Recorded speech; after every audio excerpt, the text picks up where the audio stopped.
प्रिय पाठकों, आप सभी का स्वागत है। आज मैं आप लोगों के समक्ष सुभद्रा कुमारी चौहान जी द्वारा रचित कविता ठुकरा दो या प्यार करो लेकर प्रस्तुत हुआ। तो आइए कविता के पठन एवं व्याख्यान की ओर बढ़ते हैं। कविता में जो कठिन शब्द आए हैं उनको मैंने लाल रंग से दर्शाया है एवं उनके अर्थों को ठीक नीचे नीले रंग से दर्शाया। तो आइए कविता के पठन एवं व्याख्यान की ओर बढ़ते हैं। देव हमारे कई उपासक कई ढंग से आते हैं। देव तुम्हारे कई उपासक कई ढंग से आते हैं। सेवा में बहुमूल्य भेंट वे कई रंग की लाते हैं। धूमधाम से साजबाज से वे मंदिर में आते हैं। मुक्तामणि बहुमूल्य वस्तुएं लाकर तुम्हें चढ़ाते हैं।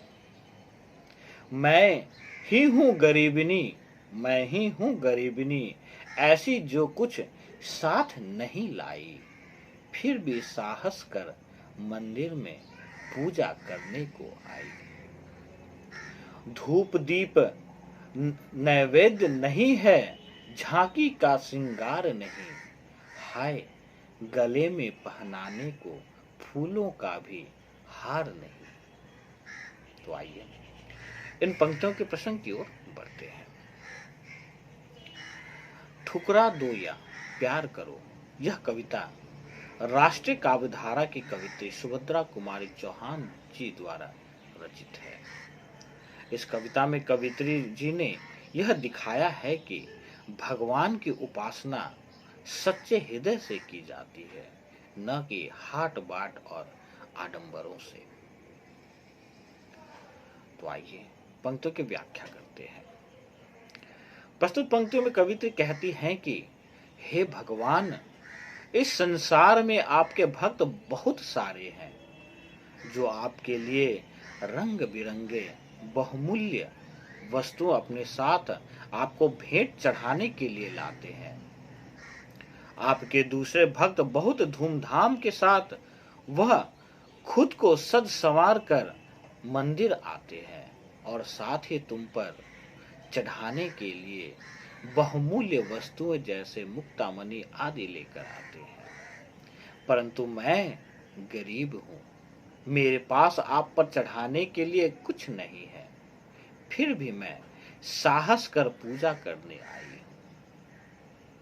कवित्री आगे कहती है कि ना मेरे पास धूप है न दिया है जिससे मैं तुम्हारी आरती करूं, और ना ही मेरे पास आपके श्रृंगार के लिए ही कुछ है। कवित्री अपनी दुखद स्थिति की ओर इशारा करते हुए कहती है, हाय मेरे पास तो फूलों की माला भी नहीं है जिससे मैं तुम्हें पहनाऊं। तो आइए अगली पंक्ति की ओर बढ़ते हैं। कैसे करूं कीर्तन, मेरे स्वर में है माधुर्य नहीं, मन का भाव प्रकट करने को वाणी में चातुर्य नहीं। नहीं दान है नहीं दक्षिणा, खाली हाथ चली आई, पूजा की विधि नहीं जानती, फिर भी नाथ चली आई। पूजा और पूजापा प्रभुवर, इसी पुजारिन को समझो, दान दक्षिणा और निछावर, इसी भिखारिन को समझो। मैं उन्मत्त प्रेम की प्यासे हृदय दिखाने आई हूं, जो कुछ है वह यही पास है, इसे चढ़ाने आई हूं। चरणों पर अर्पित है, इसको चाहो तो स्वीकार करो, यह तो वस्तु तुम्हारी ही है, ठुकरा दो या प्यार करो।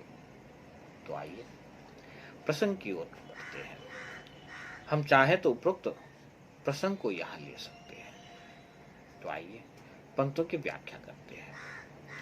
कवित्री आगे कहती है कि मेरी आवाज में माधुर्य अर्थात मिठास नहीं है जिससे कि मैं तुम्हारे लिए भजन कीर्तन गा सकूं। और मैं इतनी चतुर भी नहीं हूं जो अपने मन की भाव को तुम्हारे समक्ष भली भांति प्रकट कर सकूं।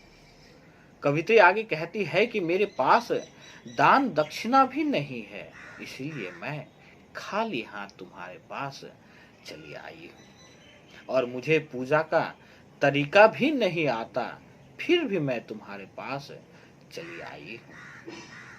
कविता आगे कहती है, हे भगवान, तुम पूजा, चढ़ावा, दान दक्षिणा सभी अपने भक्त को ही समझो और साथ ही मेरी भक्ति को ही मेरा दान भी समझो।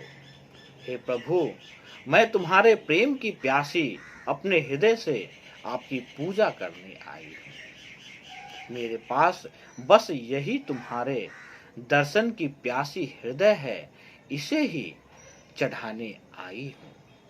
कविता आगे कहती है कि हे प्रभु, मेरी यह हृदय रूपी भक्ति तुम्हारे चरणों में अर्पित है। आप इसे चाहो तो स्वीकार करो या ना करो, क्योंकि यह तुम्हारी ही दी हुई है, सो तुम इसे ठुकरा दो या फिर प्यार करो। इन पंक्तियों में अगर हम विशेष की बात करें तो प्रस्तुत पंक्तियों में सरल एवं सहज भाषा में प्रेम के पवित्र रूप को दर्शाया गया है। यह भाषा में आक्रोश के साथ साथ बाह्य आडंबरों का विरोध भी किया गया है। इस प्रकार मैं अंततः यही कह सकता हूं कि प्रस्तुत कविता के माध्यम से सुभद्रा कुमारी चौहान जी ने अपने मन के भाव को यहाँ प्रकट किया है। एक साधारण से पूजा अर्पण की बात उन्होंने कही है कि किस प्रकार से बाह्य आडंबरों को छोड़कर, बाह्य आडंबर का विरोध कर वे सच्चे मन से अपनी श्रद्धा से देव की आराधना कर सकते हैं। किसी की भक्ति के लिए बाह्य आडंबरों की कोई भी आवश्यकता नहीं, इस बात को चरितार्थ यहाँ किया गया है। इस प्रकार मैं आशा करता हूँ कि मेरा यह व्याख्यान आप लोगों के लिए सार्थक सिद्ध हो एवं आप लोगों से गुजारिश है कि मेरे इस चैनल को आप लोग कृपया लाइक एवं सब्सक्राइब करें ताकि आप लोगों की सेवा यूं ही करता रहूं। आज के लिए इतना ही, धन्यवाद।